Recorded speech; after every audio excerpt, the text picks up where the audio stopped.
Hello everyone, I am Taureor and welcome to Running RPG, my show with advice for dungeon masters and game masters in general. Today we're going to talk about girls and women in your group and how to handle them if you don't have any experience with that. And I'm not saying women require some special treatment as players, but they do require you to adjust your perspective if you have never run a game for women or girls before. And even though increasingly many females are interested in Dungeons and Dragons or other RPG games, tabletop RPG games as a hobby, it is still a male-dominated field. So chances are you have never run for girls or for women. And if you haven't, well, this advice might prove useful. Anyway, having girls in your group is great because they often bring different perspectives and different goals to the characters, making them more interesting. For example, in my current group, one of the girls that are in it is probably the most active player I have ever had. But it wasn't always the case. I have run games, I have run RPG for a very long time. I started when I was, I think, 14.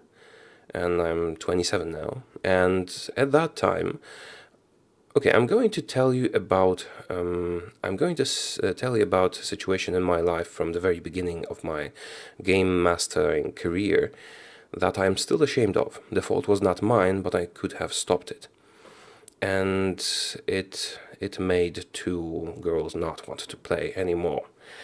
So the situation was, I was 14 years old, I think, maybe 14, but I think 15. Anyway, that was half my life ago, so I'm fuzzy on some of the details, but in general, I do remember it well because it was kind of traumatic. So, I was running a game for four classmates. They were all, yeah, we were all in the same class, same age, and so on. I was the game master, and I had 4 players. And they enjoyed it tremendously. They bragged about it in class, and finally 2 girls became interested. I was very happy that they wanted to try it out, especially since I fancied one of them at the time, and I thought I would impress her with my storytelling skills. For some reason, I thought that was simpler than just asking her out on a date, but hey, I was 14.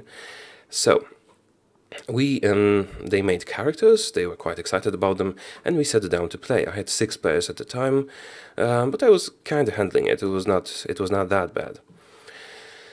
And I crafted an adventure that I thought would be epic and interesting, but turned out to be a total disaster.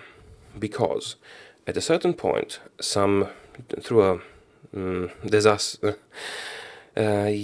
very unfortunate turn of events, the 2 girls were captured by magic plants. It could have been anyone, but it turned out it was them.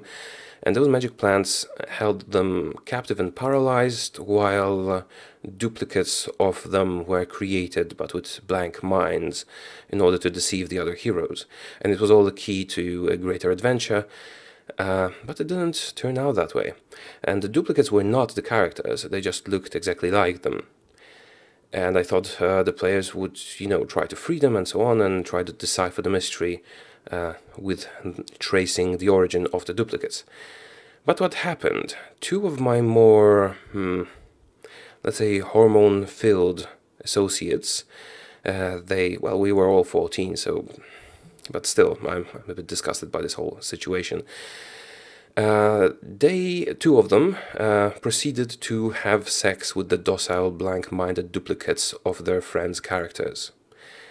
And the other 2 players that were not paralyzed were against that, but they didn't want to start a fight within the party, and the girls were just appalled that something like that was happening. And I could have stopped that. As the game master, either in-game or out-of-game, I could have told them just to not do such things, or I could have made the duplicates be traps and consume and kill the player characters as a punishment for such a thing. But at the time I believed that it's not my job to conduct what happens in-game, just to create the world, and that as the game master I didn't have the right to interfere in such a thing. Right? Wrong. And finally the other 2 players stopped them, and it's important to note that these were not player characters, they were copies of them, they were images of them. Still, the girls disliked the situation so much that they stopped playing. And even though theoretically the fault was not mine, it was theirs, I had the power to stop that, and I didn't use it because I thought I shouldn't. I thought I'm not allowed to interfere. Turns out I was very wrong. Later in life, I learned to, be more, be more, be more cautious of such situations and maybe pick my players more carefully. Still, to this day, I'm kind of ashamed of that situation. And the lesson that comes from this is that as the game master, your main job is to make sure that the players can have fun. And if they are to have fun, they must be comfortable. Not the characters, the players must be comfortable. So think twice before you bring subjects like rape or murder or child murder or anything like that into your game. Make sure all your players will be comfortable with that. And if you are to experiment with such a thing, be very cautious. And if you see something is going wrong, always have a fallback plan. Like I said, in this situation, I could have just talked to the players and told them not to do something like that because it's making other players uncomfortable. Or I could have made those creatures just eat their player characters as a punishment or something like that, so they wouldn't do something like this. And they didn't. The situation was ultimately resolved. They freed the player characters, but what happened was so uncomfortable and unpleasant to the girls that they quit playing after this. And yeah, let that be a lesson to you. Do not make the same mistakes. As the dungeon master, you should be impartial to the characters, but you should also be sympathetic to the players. Make sure they have fun, make sure they're comfortable, and make sure they don't walk out regretting that they came to play. That's pretty much it for today.